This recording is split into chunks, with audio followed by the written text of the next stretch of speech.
Hi everyone, welcome back to another video from Tech Basics. In this video, we are going to be showing you how to log into Westpac online banking account. So the process is quite easy, so let's jump into the video right away. First of all, open a web browser of your preference. Now once you open it up, go to the search box at the top and type in westpac.com.au and search. Doing so will take you to the official site for Westpac.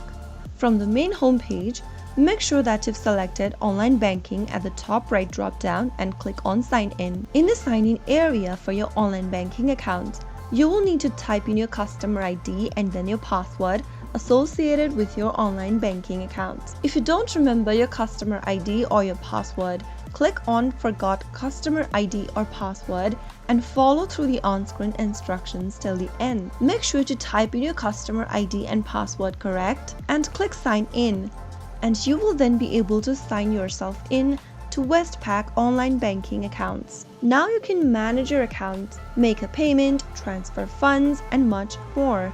So that is how it's easily done. If you found the video to be helpful, go ahead and give us a thumbs up. Don't forget to subscribe to our channel by hitting the subscribe button. Press on the notification bell so that you'll never miss another upcoming upload from us. I will see you again in the next episode.